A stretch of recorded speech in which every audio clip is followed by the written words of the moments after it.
Welcome, everybody. For those of you who are new here, my name is Chloe Ballatori. I'm a relationship and communication expert. I'm a graduate of Princeton University and Pat Allen's Want Institute, and I use tools of transactional analysis. I use tools of androgynous semantic realignment, and I use tools I've created myself because I've been doing this for over a decade now. I've worked with thousands of people. I work with men, I work with women, I work with couples, I work with teenagers. I do these meetups usually once a week on Thursday nights. I also teach this work in smaller groups a few times a year. Um, and I also give private sessions. So I'm going to put some of that information into the chat now if you guys are interested. And welcome to everybody who is new tonight. That's always really exciting. So, what I'm going to do is I'm going to give a brief introduction of who I am, what this work is based on, and then I'm going to take your guys' questions, which is the bulk of the meetup. So, again, I've been doing this work for over a decade, and I've written several books on this work. Which are all available on Amazon. My most recent book is Daddy Issues. And then my first book, How to Live, is really the basics of this work, which is what we're going to cover tonight. When you talk about relationships and you talk about problems in relationships, you're usually talking about childhood trauma because that's where we see our problems in relationships our problems show up first is in our most intimate relationships. So anything that we have unresolved from childhood usually shows up first in our most intimate relationships. And what happens is these problems tend to throw us out of balance. The most successful relationships are those that are balanced between yin and yang energy. You may have noticed that we live in a universe based in duality, right? We have pain and pleasure, we have night and day, we have feminine and masculine, we have yin and yang, which is really a synonym for feminine and masculine. And we have all the gradations in between. And this work really the tools, this work are really tools to execute on that existing duality that we find in life, right? Specifically, the yin and yang energies or feminine and masculine energies. If you want to learn more about feminine and masculine, and yin and yang, there's a great book called The Yin Yang of Life by Dr. Kim and Dr. Lee. And it breaks down everything that we have here on the planet between yin and yang, food, wine, objects. It's pretty amazing. But I'll give a brief definition of those dynamics here. So, in the 1980s, Roger Sperry did a series of experiments on newts' brains, and what he discovered ended up being true of human brains as well. And he found that we all have a right hemisphere of our brain, which is that feminine yin energy. It's passive, patient, vulnerable. It's the seat of instincts. It is magical, spiritual, creative, nonlinear thinking. It's receiving energy. Okay. Yin and right brain activity is very much in the world to make it fun, but not of the world. Okay. And then all of us have this left or yang brain, which is the seat of thoughts. Yin is feelings, yang is thoughts. So we have competitive, conquering, controlling, giving, nurturing, taking care of, achieving, doing. Yang energy is very much of this world. And most of us are in our yang energy when we're at work because that's all about achieving and doing and thinking. Okay, so when we talk about trans people, I mean, technically, all of us are both feminine and masculine. And throughout your life, you may feel more feminine and you may feel more masculine, depending on certain hormone drop offs. It can also depend on circumstances or your environment. Um, but this work is meant to help you find that authentic balance that works for you. When we have childhood trauma, we are often thrown off balance. And this happens between the ages of 0 to 12 because we have to sacrifice our authenticity in order to attach to the people who own the refrigerator, right? Human children are very dependent. We're not like other species that, sometimes there's a species that just has a baby and then the baby just like walks off, right? That's not humans. So we do have to sacrifice authenticity sometimes in order to survive. Now, if that happens between the ages of 0 to 12 during the critical developmental windows, it has a profound effect on us. That's Freud's work. Mm, Freud was wrong about some things and he was right about some other things. And this he was right about. So pretty much by age 12, you're set. And then the rest of your life is getting over that. Now, in Freud's time, they thought the brain was fixed. Now we know from recent developments in neuroscience that the brain is plastic. So the brain can change. There's a great book called The Brain That Changes Itself by Norman Deutsch that really illustrates that science if you have a scientific bent and you want to look more into that. Um, and so that has been actually a recent innovation during my lifetime. And that was something that Freud was wrong about. But what happens is we form what we think are existential truths based on these experiences we have from the 0 to 12, but really they're survival strategies. They're really strategies of the moment to get along again with the people who have the refrigerator. And so we end up taking these strategies into adult life oftentimes. And that's when we get into trouble because we end up recreating the circumstances and the patterns that of our childhood that no longer serve us. Often the coping mechanisms that we used in childhood don't serve us when we get into adulthood and specifically into our most romantic relationships. An example of that is a lot of times in a family in which parents are maybe not functioning as well as they could, and the oldest daughter has to take on a lot of the caretaking duties, a lot of the emotional labor of the family. That can push her into what's known as ego dystonia. So, taking her out of her feminine energy and forcing her to cope at an age which is really too young, and the technical term is precocious relatedness. So she's forced to do actions and take on responsibilities that are beyond her years. That's when we get um, that leads to very masculinized women oftentimes. The Wendy archetype from Peter Pan and Wendy, where Wendy's kind of the mom figure and is always doing and taking care of things.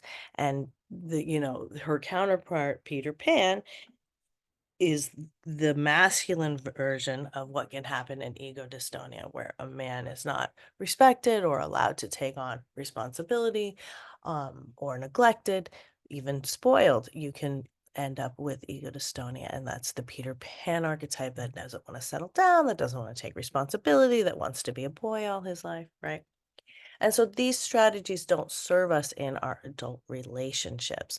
So a lot of the work that I do is helping people bring awareness to the patterns that don't serve them and teach them, guide them how to change those patterns. I guide you, but you do the work. So w- it's work, it's not called work for no reason. And sometimes when we're making change, even changes for the better, it can be painful. And so I also help people guide people through that because there's the pain of change, meaning that change is taking place, and there's the pain that change needs to take place. And you don't want to get those two confused, because if you start making changes for the better and you get into a painful spot and you stop for that reason, then you're just making things worse, right? So part of this work is learning how to push that arrow through and weathering that storm so you can get to the other side, where you can be more free from triggers, where you can have access to what you want, where you can become more aware of who you are, what your authentic thoughts and feelings are in any given moment. Okay, so that's a brief overview. If you don't understand everything or parts of what I said, that's fine. Um, a lot of it takes repetition. I didn't understand this work when I first learned it, but I had seen an incredible result in my neighbor, and I wanted to do whatever she was doing because I saw her completely level up every single thing in her life. And she started a group with my mentor, the woman who ended up being my mentor, Dr. Pat Allen, and I started up at that group, and then, the rest is history. So it was not dissimilar to the group that we're having here tonight. This work really thrives in a group setting because we get to learn from one another and ask questions about one another, and it helps accountability, because I love to hear your guys' updates. I love to hear not just your questions, but how things are going when you're taking some of these tools out into the world. All of the stuff that I've talked about tonight about right and left brain, about yin and yang, all this stuff is um all this stuff is well-known scholarship, established scholarship. That stuff isn't new, but the tools to execute on the scholarship, to bring yourself into balance, to get actual results, that work is relatively new. And there's not a lot of us doing it. There's me, there's my mentor, Dr. Pat Allen. She also mentored Patty Stanger and Marianne Williamson, who are doing a version of this work. But it's pretty new and innovative, and it's very results oriented. So if you've had an experience with traditional therapy where you've emoted and you've had your feelings reflected back and you've been heard, which is a very helpful experience to have, but you ultimately haven't seen the results that you wanted, then this work is for you, because you do these things, you use these tools, and you will see changes in your life. Okay, Sophia, let's start with you. I think I'm going to take a look into those tools for sure. I have the main problem with me is like I'm pretty aware of what my problems are for the most part, which like for me stems from the fearful avoidant attachment style. And when I look at the things that I need to do, especially like relationships are kind of just like a mirror back on those things Right. more places in life, but like when the most thing that I have problems with is like telling how I really feel because I don't want to show like this like not so pleasant side of myself. So like if there's a problem, the most I can do is Sorry, um you went out for a second. The most you can do is what? text someone about my dissatisfaction. But it's also hard for me to show my satisfaction with people because I don't want to be like I was always raised to believe like you can't show any emotion. You can't be like overly sappy or angry. You can't be nothing. And it's like I know what I need to do, but like I'm just having a really hard time executing those Right. things. Okay. So for positive strokes, okay, like giving somebody a compliment, you really don't need to make an appointment. And, it's one of those things that you're just going to have to start practicing and start small. Give someone, Mhm. give a stranger a compliment on their blouse. Say that's a cute dog. Congratulations on your baby, Ah, whatever it is. So, start with that, and then it'll just become some of these things. We create grooves in our brain from repeated behaviors, right? People are patterns. And yeah. it feels like a lot of times that these things are hardwired, but like I said at the beginning, they're not. So it's just a matter of bringing consciousness to it and practicing it. So, I'm going to give you a little homework. Give somebody a compliment every day. At least one compliment give every day. And let me know how Oh, it's that's going. hard. But I'll try it. Okay. It can, Yeah. like I said, it can be something really small, like nice car. Okay. Wow. Because, Yeah. that'll start to get the energy moving a little bit for you. Um, Once you start, and especially if you're expressing positive feelings, you don't need to make an appointment for those. Now, expressing negative feelings does tend to be trickier, right? Because people don't like to hear those things. But sometimes negative feelings do need to be expressed. And have I described the stroke and stand, the making the appointment to you before? Yeah. Okay. Oh, I've read your book. Oh, great. Okay. So the first one, It was the it's the I'm blanking because I'm under the gun, but it's like Live by how to Chloe live. Bell. Right. Okay. Yeah. Yeah. So that's the first one. Okay. So you know the stroke and stand. I'm going to give a brief just rundown of it. But basically, when you want to bitch, moan, teach, preach, complain, question, or criticize, you have to make an appointment. Nobody likes to be pummeled into with a bunch of criticisms, right? That's Mhm. always an unpleasant experience. So you want to be making an appointment. So you say, hey, there's something I want to talk to you about. Give them the general topic. It's about Christmas, whatever. Hopefully now, if not now, when it could be a sticky situation. It could be these tools are for awkward conversations, things that might be conflicts, things that you think, could be touchy. Um, Hopefully today, because you don't want to wait forever, right? You don't want to have to sleep on it and all that stuff. And, I've said before, sometimes these things break down right there. So sometimes people will find that their partner doesn't want to ever have that conversation. But Oh. that's important for you to know, right? Like you got to know if your partner's ever going to be willing. Um, so you ask them, you make that appointment. If you're coming from the feminine energy, you start with a stroke. It's called the stroke and stand. So you give them a compliment, or to hopefully, pertinent to the topic that you guys are on, and hopefully, something about his masculinity, his thoughts, his deeds, something like that. I love how you take care of me on Christmas. It really makes me feel good, whatever it is. And then that, sort of disarms the person and lets them know that you're in friendly territory. Because people get triggered so easily because most people have had childhood trauma and don't have access to really good mental health that can help them. Um, okay, so that's the first step. Then you say, however, I feel uncomfortable going to your mom's house or whatever the problem is. You lead with your feelings because you're in the feminine energy.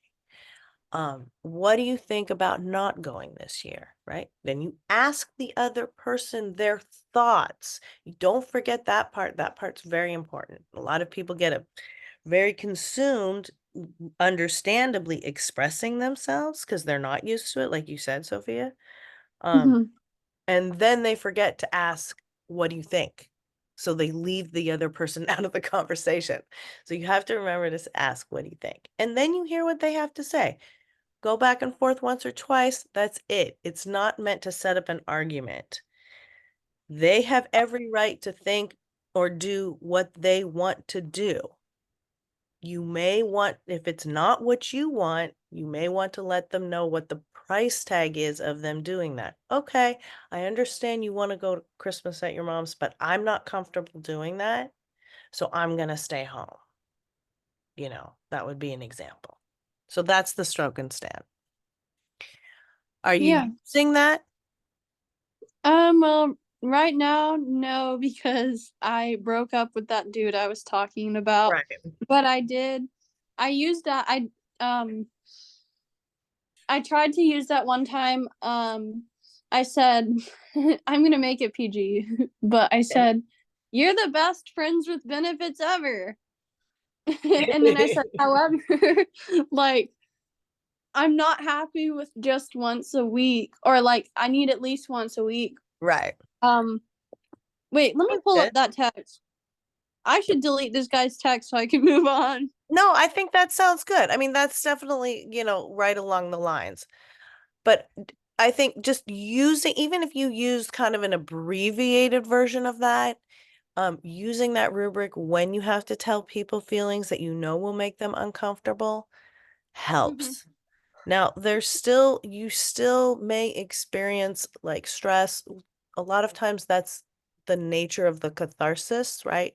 Because the brain doesn't rewire itself on pleasure, it rewires itself on pain. So sometimes when we're approaching some of these issues that we know are going to be difficult, like disrupting our people pleasing pattern by telling someone we're not happy with something, or um we're angry about something, that we can start to get that nervous feeling. You start to shake, or everybody has different. Maybe you'll get Yeah. back pain, maybe you get hives. Sometimes I start to sweat. I'm a sweater. um that's one of my symptoms. But try not to let that distract you, and just move through that moment and stick to your guns with what you were gonna do. Yeah. I can read that text if you really want to hear it. No, I mean, you gave me the gist of it. I think it's good. I think you're on Uh, the right path. Mm, sometimes there's just that moment that you need to push through. Oh, did we lose her? Oh well. Okay, hopefully she'll come back. Okay, iPhone 2. How can I help you? Hi, I was wondering if you guys are located in San Francisco, California. I think everybody's in a different spot. S- Oh, okay, I'm yeah. actually in California, but I don't know where everybody else is. Do you have a question for me? Is there something I can help you with? Yeah. Is there like, 'cause I'm like trying to find like person in like close to my area 'cause I live in San Francisco. I'm trying to like find like someone to be like in a relationship, but in San Francisco. It doesn't matter if it's like in like California, but Okay, anywhere. so you're single Yeah. and you're looking to be in a relationship. Yes, I can is there like a video? Is there No, it's not that. This isn't like a singles meetup in that sense. I give oh you tools to go meet somebody, okay, yeah. and then you can do that and let me know how it goes. But it's Okay, not yeah. like, it's not really set up to like, oh, you'll be dating somebody in this room. You know what I'm saying? Yeah. Okay. So do you want me to help you with that? Yes. Okay. So what are you doing right now to meet somebody? Are you doing anything? Well, I'm 23 right now. So someone like around like close to my age, like 25 or 26, because I'm really picky. Okay. Um, do you know if you're in, which do you want more? Do you want your feelings cherished or your thoughts respected? Everybody wants both, but which is more important to you? My thoughts and feeling respected. Okay, so it's either one, thoughts respected or feelings cherished. Thoughts respected. Okay. So that's the yang energy. That's fine. That's the masculine energy. Often it does, women want to be in the feminine energy, which is feelings cherished, but not always. It's like 75-25. So you want your thoughts respected. So you're going to be looking for somebody whose feelings you can cherish. And if you're in the yang position, you're going to be the one initiating the date and asking the other person out. Does that does that make sense? Yes. Okay. So, one of the things that I recommend is doing the 5 flirts, okay? That's Okay. you're going to be flirting 5 days a week, 4 of them just while you're in the course of your day, And one of them is going to be a seated flirt where you're going to plant yourself somewhere for 45 minutes to an hour. And for that one, you got to pick like a place where you think you'll meet someone, where you like the people that go there, where, you know, some people go to the golf course, some people go to the dog park, some people go to where the firemen work out. You know, it just depends what, you know, where you think will be the best spot. When you see somebody that catches your eye that you think you know, might be interested in him, give them 5 seconds of eye contact and a smile. Okay. At Okay. the same time, if they respond with eye contact and a smile for a significant amount of seconds, not just like look and look away, but they, you know, really connect with the eye contact and they smile, that's your signal that they're interested and that you could approach. Okay. So obviously Okay. it's going to be easier on the seated one, right?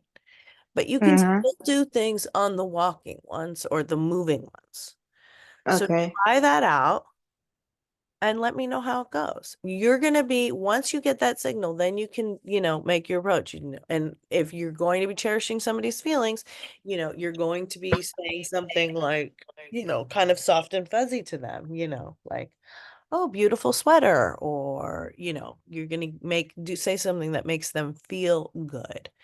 Um, but you know, you don't have to overthink it. You can just say something about the environment or but in general, you're going to be leading with your thoughts and inquiring about the other person's feelings. Oh, and I'm sorry. I have another meeting to go to at 6:30 here on Zoom. Okay. So yeah. Okay. Well, try that out and let me know how it goes. Okay. Come back and update us.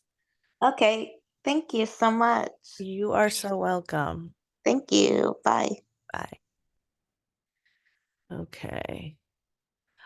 Okay. Does anybody have another question? You can ask me about relationships, dating. I help people also with issues of communication, with family issues, with work issues. Um, this is my one free event, so exploit it and ask your question. I see in the chat somebody wrote stroke and stand. Okay. Did that get answered? Who was that from? Amy. I think it did. Okay. Sometimes people are shy about asking questions in a room of strangers, but sometimes it's easier that way too. So I do recommend that you guys let me know what's happening. Or you can give me an update. You can ask about something that's already happened. Okay. Yes, Sophia. Oh, I have a story. I guess it's an update Okay. on your techniques on meeting people. I have a hiking group that I've been a part of just for fun. And then there was a person that came along and he just like came out of nowhere. I was like, "Well, I didn't even see you." Hmm. But like he just started talking to me and I was like, "Oh, it makes it easy."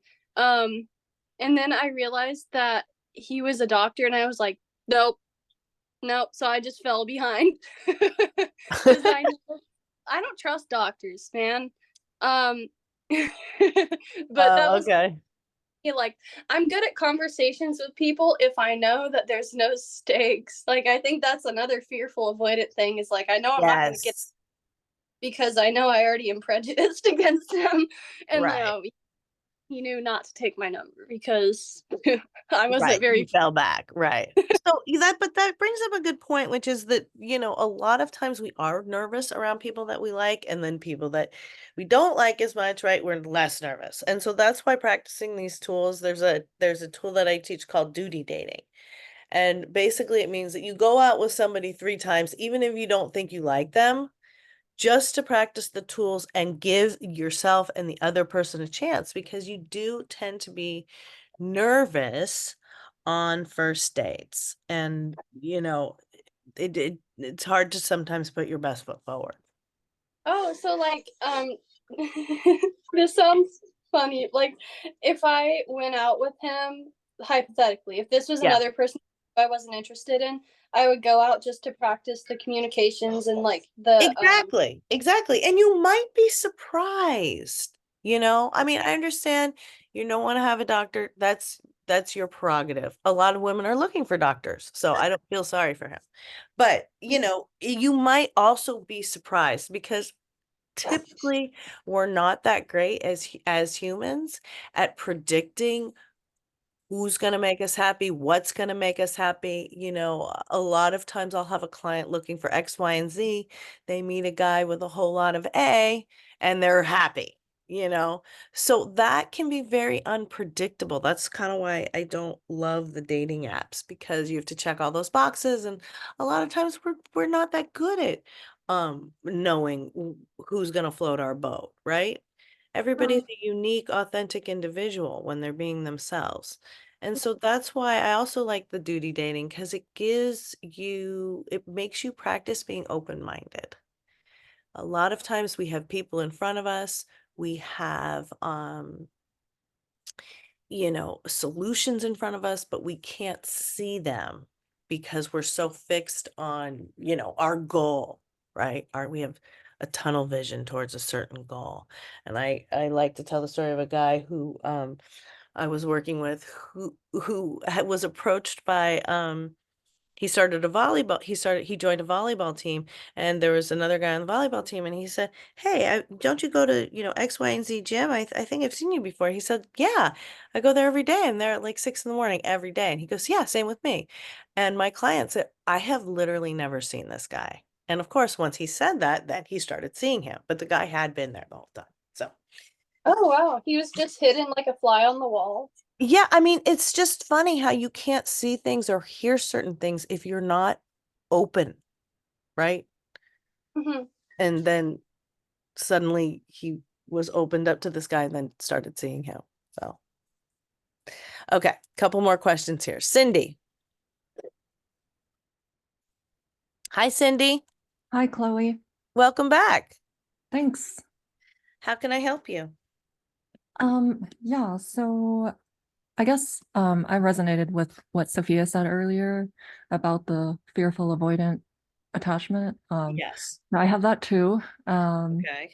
And so I I also like I don't seem to have any issues having like good conversations, like going on the dating apps, trying to put myself out there.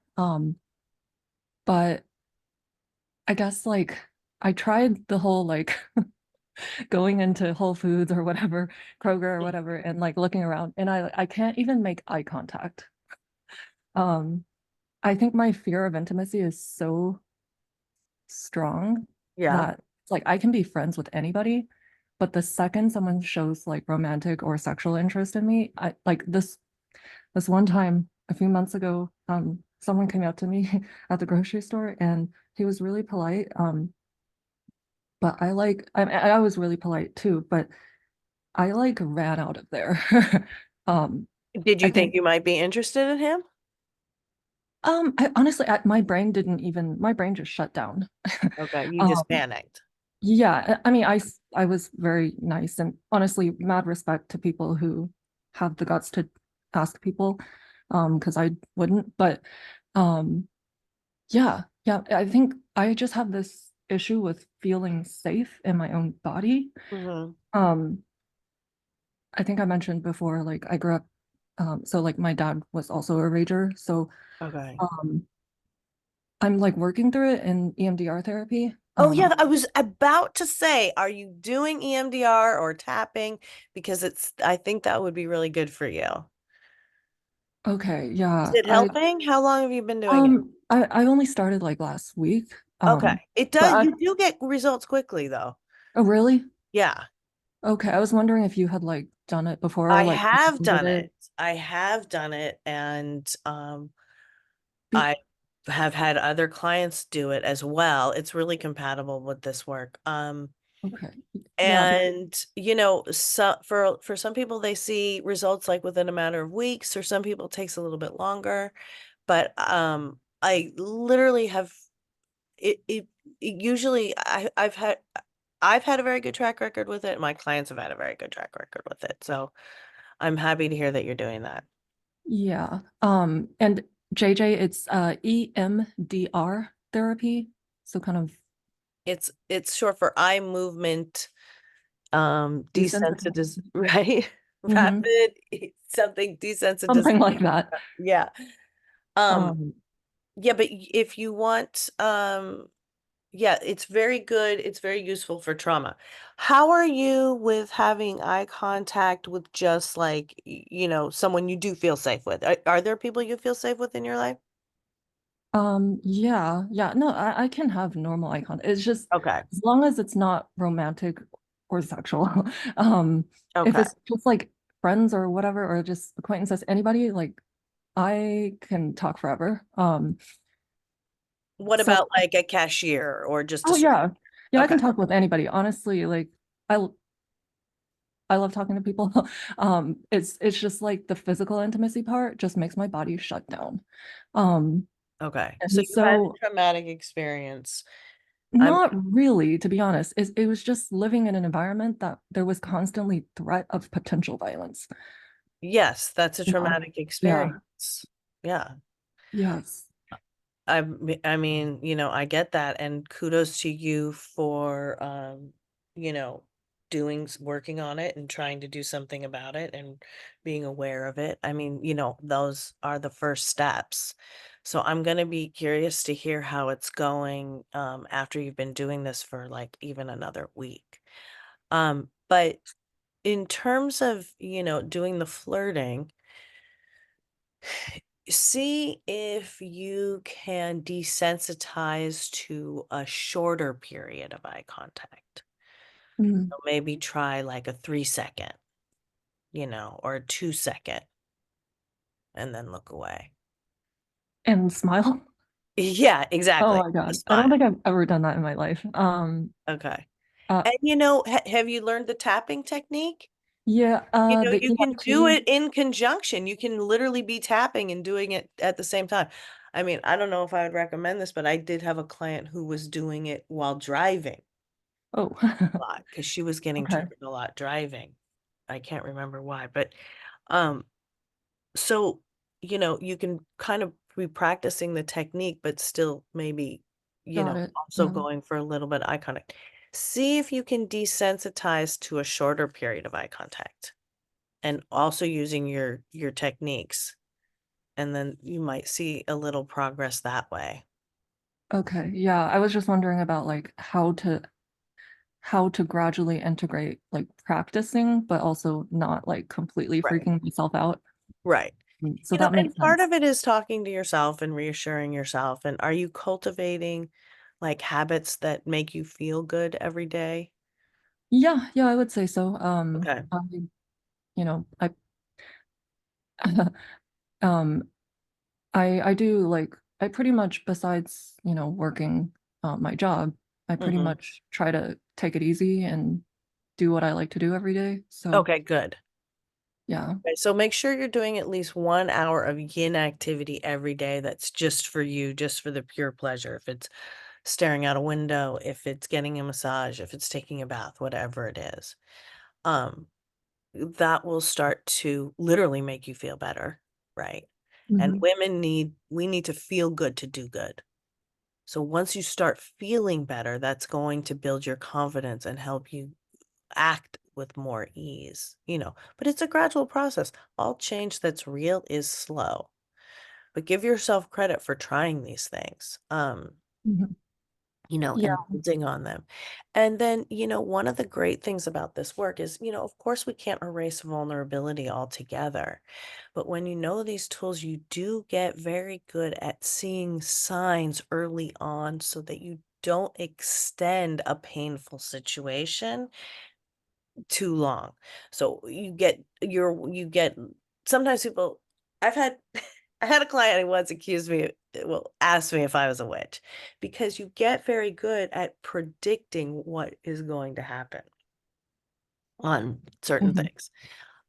And so that is one advantage, like I said, you don't always know who's going to help you, who's going to hurt you, who's going to love you, who's going to treat you right, but certain signs when you begin to see the work and the dynamics, like for you especially, if I saw a guy, if I started a relationship with someone and he or she or they weren't cherishing my feelings, if they weren't aligning their thoughts and their words and their deeds, so if they weren't showing up the way they said they would show up, so these things are very important.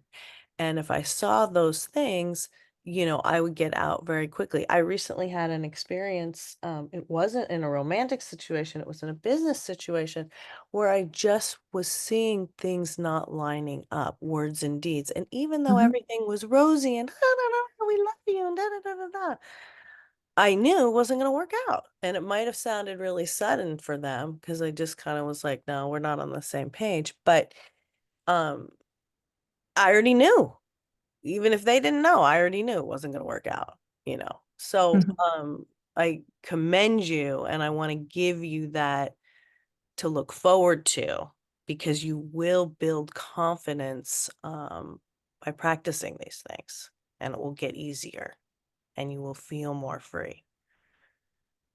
Does that make Yeah, sense? yeah, that does. Yeah, Okay, thank good. you. You are so welcome. I look forward to your update. Okay. Anna. Hi, Chloe. Hi, how are you? How can I help you? I just wanted to give you a little update. Okay. My honey and I had a very good weekend. He suggested us going taking a trip to Palm Springs. So I looked up somewhere we could stay and I found this nice place. And in the description, it said a place that it was clothing optional. And it was like, oh, I'm sure he would like this, right? It would be Right. something very special for him.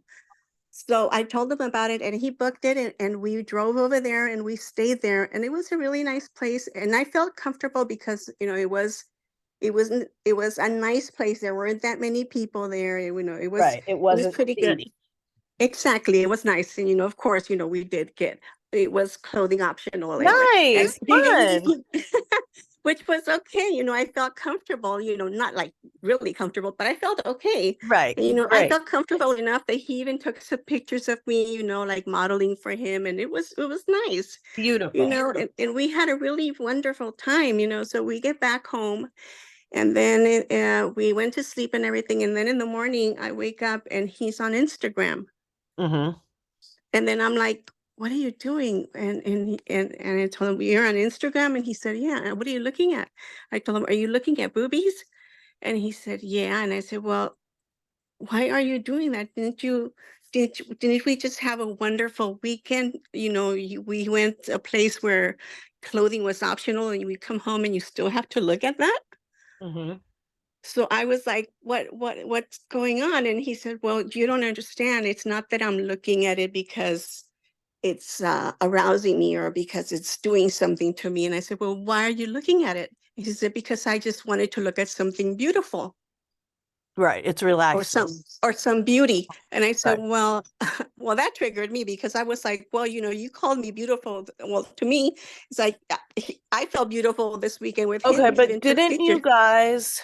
didn't you guys agree that it was gonna be okay for him to look at pictures on Instagram? Yeah, but he was right Long as next he to me. wasn't making comments and he wasn't like interacting with the girls, right? Yeah. Yeah. And he was right next to me. I was in the bed right there. Okay. So you didn't want to necessarily see it? Yeah, yeah. And then, he says, well, no, the thing is that it was very beautiful. It was very this. I felt very beautiful. And he says that he just wanted to look at something beautiful. And I'm Right. like, well, apparently I'm sorry, I'm not that beautiful that you had to look at something else, But this while is we my had a question. wonderful weekend.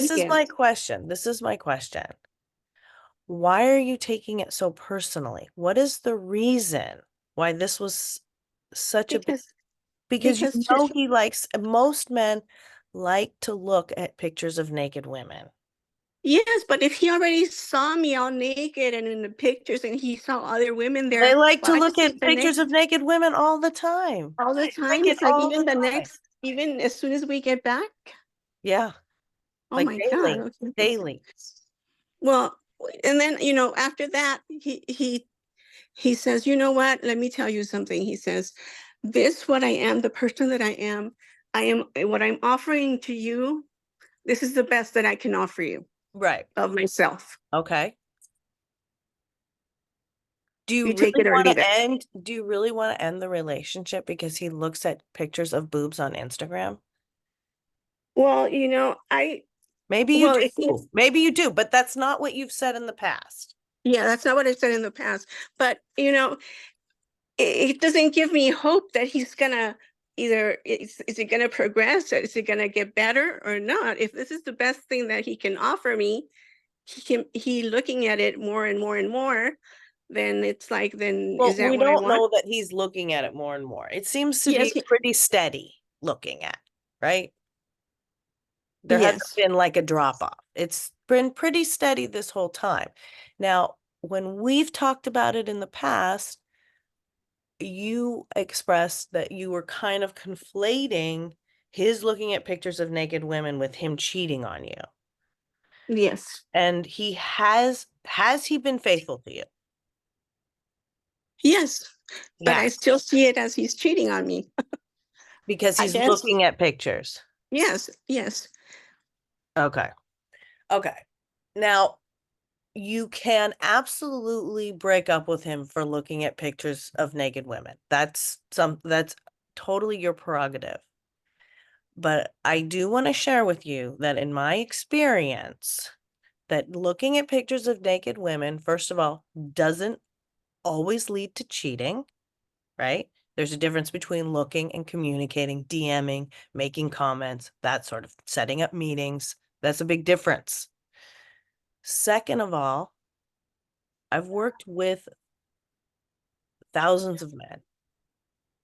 I cannot think of a single one who didn't enjoy looking at naked pictures of women, of heterosexual men, of the heterosexual men that I've worked with. So I just want to reflect to you my experience. If you're looking for somebody who doesn't look at pictures of naked women or men or whatever, I think that's going to be very hard to find. I'm not saying it's right. I'm not saying it's wrong. I'm not saying it's you have to accept it. I'm just reflecting to you what I notice is that most men like to look at pictures of naked women. And it doesn't, in my experience, it mostly doesn't lead to cheating. Now, I understand you don't like it, you don't want to look at it, you don't want to be a party to it, and maybe your person could do a better job of hiding it. But on a certain level, he's going to want to be himself and not have to hide things from you, especially after having a weekend and being close together. And you've been so cool about it. You've been super open-minded. You went to this nude place, this clothing optional place, and I want to give you a lot of credit for that. I think that was a difficult I think that was hard for you to do, but you did it, and I want to give you strokes for that. Um, I think it might have given you a little bit of a vulnerability hangover, meaning you felt a little raw from the experience, so that when you then woke up the next morning and your partner was looking at naked pictures of women, it triggered you again and you went back into that space. But he hasn't cheated on you. He has shown you in a number of ways how much he loves you. So I'm just saying, I don't know if looking at naked pictures of women is enough to break up with him. For you, from what I've heard from you. For some people, it is. For some people, it isn't. You know, it really does depend. So just, you know, think about it a little bit before you make your final decision. Does that make sense? Like let cooler heads prevail in the sense of when things happen and we're triggered, it's really hard to um be calm and think things through logically, right? And I do understand, and you have every right to feel about it the way that you do. Um, I've shared with you and I'll share it again. There are times, look, you and I were probably about the same age. were with older generation men. This newer generation's a little different, but this older generation of men, you know, they're used to doing things a certain way. And I'm not saying that it has to continue that way. I'm not saying they should be non-cherishing. I'm just saying there is an epi-script involved, meaning the social scripting, right? And so they're kind of having to change with the times. Um, in my conversations with you and your partner, you have been able to negotiate an agreement. And since your partner didn't go off that agreement, I just want to call that to your attention so that you see that, well, he didn't break his word. I understand you're upset and you're hurt, and you have every right to be that way. But he didn't break his word. Does that make sense? Yes, it does. Okay. And obviously, it's up to you. It's up to what you want to do. So, um, I understand that that's a triggering event. Um, but I also want you to apply a little bit of logic to the trigger, because when we're in our trigger, it's really hard to think, right? That's kind of the definition of a trigger, is like your thinking shuts down and you're just in a reactive state. Does that make Yeah. Yeah, it does. Okay. Okay. Okay, thank you. Ruminate on it a little and let me know if you need more support and how it's going, okay? Okay, thank you. You're welcome. Okay. Where's Lee? I thought Lee, you had something. Hi there. Yes, I did. Okay, let's try to squeeze you in. Well, bless you. Um, I'm kind of sad. It's been over a week since we split up. Right. Um, I have a question, but basically, I hope I didn't do the wrong thing, but I started to really miss this person that I've been. Okay. I just sent her a text message. I sent her a really nice Valentine's text just to let her know I was thinking about her. And Good. That's normal. That's like holidays. That's a ritual stroke. That's fine. because we had made plans. I had booked reservations for dinner and of course canceled because we were going for a week and a half to 2 weeks. Only once every couple of weeks I'd get to see her in real life, Right. Right.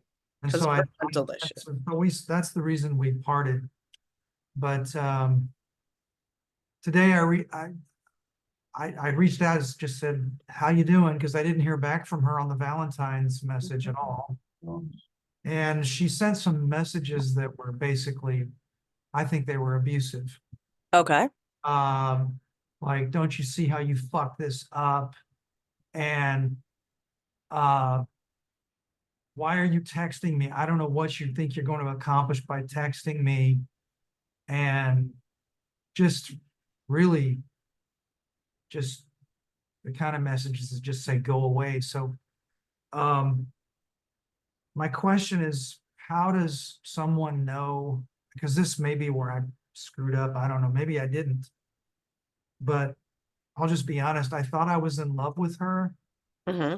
I did love her. And I'm just wondering, how does someone know it's the time is right to use those words to I love you to someone without freaking the other person out? Because it seems like that's a big deal to sincerely tell someone you love them. Of course. And I'm just wondering, what are the signs it's okay to express that to your partner? Because apparently she didn't feel the same way I felt, and I wish she'd said that sooner. But, Well, okay, let's walk that back a little bit. You yeah, didn't do anything wrong. You sent out a nice text. This girl's been all over the map. That's why you broke things off, because yeah, she's hot and she's cold and she can't show up on time and she can't keep commitments with you, right? right, exactly So right. this is just more of the same from her. You can't take what she's saying seriously, or you No, can't take it at face value because she's mentally ill. yeah, and she got upset about that, accusing me of not wanting to see her because of the mental illness, which is, I really tried, I mean, it's Right. just, so Well, it's just, there's only so much you can take. that's right. I don't want, try not to reach out to her now for 8 weeks Well, at least, and let's you and I then talk at the end of that 8 weeks. Why? What happened? Something else happened? I blocked her number. I can unblock it, but No, no, no. It's fine. Keep it blocked. Keep it blocked. That's fine. You gotta look.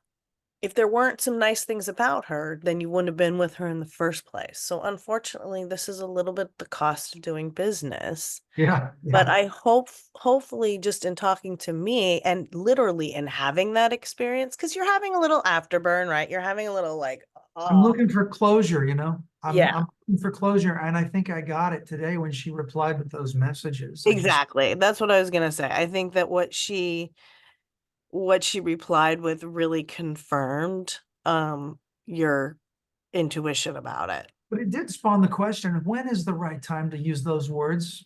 I You know, love, there's no answer to that. You got to say it when you mean it, when you when want you to say feel it. it, you really do. Yeah. I mean, That's in the moment. very, That's the magic very, of the moment. a very vulnerable position to use those words and express that to someone sincerely. It is. But I just wondered, like, how soon is too soon? Is there I a mean, sometimes it measure slips of, out. yeah, yeah, And love, schmove. I mean, of course, I'm a huge fan of love. And my whole professional life is devoted to promoting love. But, love is defined by the commitments you're willing to make and keep. So true love is really only tested over time. yeah. And she also said something about, she had accused me of that my love for her was conditional and all of this, and I don't know what that means. She's just going, look, she's crazy. Yeah, so Crazy girls have a big appeal, but this one might be a little too crazy. it was just so draining, and I could feel it happening all over again. I said, "Oh no, it's just Right. I have And you're to like, get out oh, of here." right. You remember, this is why we're not talking. Yeah, yeah, exactly. That was exactly it. That's okay. You didn't mess up. It's hard. It feels like a missed opportunity because a lot of things in it did line up and she had a lot of good qualities, but it's fine. You're Yeah, moving on. I'm moving on. Thank you, Chloe. You're welcome. Thanks for sharing. And I Sure. hope that Thank you. that helps you to move on. As long as saying those words, "I love you" to someone in the future, I just don't want to freak them out because Well, because I'll be honest with you, I am terribly guilty of falling too hard and too fast when I really like someone. And we had gone out, it had been pretty close to 2 months when I said that, and that I accepted her for her situation. But it just, like I said, it I was just, too much for you. well, It was too apparently inconsistent. that's true. I guess I just don't want to jump the gun on the words "I love you" again. It's like, I don't want to scare Okay, someone. well then that's for you. Then that's something you want to do. So hold that back. I don't think you're necessarily scaring her. I think you scared yourself. And when that's why when I talk about, the periods of relationships, the first 3 months is the perfect period because that's when you have that blush of first love. Right. You have rose-colored glasses on. Everything she does is perfect. The fact that she showed up an hour late, that was fine. That was perfect, until it wasn't. Um, and so that's why there are hormones at work. You do tend falling in love is an enjoyable experience partly because you do tend to get carried away. Mhm. And there's no real hedging your bets against not getting disappointed. I I like, yeah, understand for you, you don't want to scare yourself by saying it too quickly. So maybe you put some guidelines around that. Maybe you wait the first 3 months, knowing the power of those 3 months. yes, Maybe you wait until great. after that. That's really beautiful. I want to also just thank everybody in the room tonight. It is so helpful to hear what other people are going through. It's wonderful review because I'm back to basics again. I'm back to square one with, the 5 flirts, and I have to Yeah. remember I'm starting over with that again. So thank you all, everyone, for sharing, because it helps me confirming, pressing the reset button. Exactly. Thank you anyway. Thank you. You are welcome. And thank you for sharing. Okay, Sophia, do you have a quick thing? What's up? Oh yeah, I mean it's kind of it's a whole topic, but Oh, okay. Do you want to do it next week? sure. Okay. Okay, let's do it next week then. I didn't know if you want to just chime in on one of those topics, but we will stay in suspense. And if you think you might forget, you can email it to me or message it to me, or then I'll bring it up again next week when we reconvene. Do you have a quick question, Amy? Yes, I just wanted to know, I don't know if you saw in the chat, but I emphasized with Anna because I did have that happen to me as well. And I didn't understand that if you had the guy right, I'm right next to him and he's looking at naked pictures, is it better to have the person you're supposedly in love with, or, Right. I don't Right. understand that. So that's hard for me to grapple with. Right. Okay, you're welcome, JJ. Yeah, I mean, that's something that you have to negotiate with your partner. And if the issue is that they're, looking at stuff right next to you and that you're taking that as an insult, or if that's personal or it's not personal, I just want to reflect to you, it's probably not personal. That's something different that they're doing. For men, a lot of the times, like, do you ever go online and look at pictures of cats? For me, I like to look pictures of babies sometimes, or sometimes I like to look at pictures of chocolate or food things. And there's certain things that are comforting to men. I'm not excusing it at all. If you feel upset about it and you don't want to put up with it, don't. Please don't. I'm just reflecting to you what my experience is that men look at it differently than the way that you and Anna are looking at it. Okay, but it's Make sense? acceptable then? It's not, look, we Regards don't should to on that they're other not people. mentally ill? What? It's acceptable into the regard that they're not mentally ill and they have to do that in order to comfort themselves as opposed to the live person next to them? Well, we don't judge people. We don't should on people. If in the situation that was described, it was more that she like rolled over and found him doing that rather Okay. than she was like trying to entice him into bed. And he was like, no, no, no, I'm looking at pictures on Instagram right now. Gotcha. Okay. You know what I'm saying? So I understand if it where it would be an affront in kind of the situation that you're illustrating, which is like, hey, let's get cozy. No, I want to look at these pictures on Instagram. Yeah, that would be obviously insulting. And I could see where that would be hurtful. But in general, like I said, most men look at pictures of naked. Okay. Thank you, Chloe. You are welcome. Thank you for sharing. And I'm glad I could clarify that. I hope I did. Okay.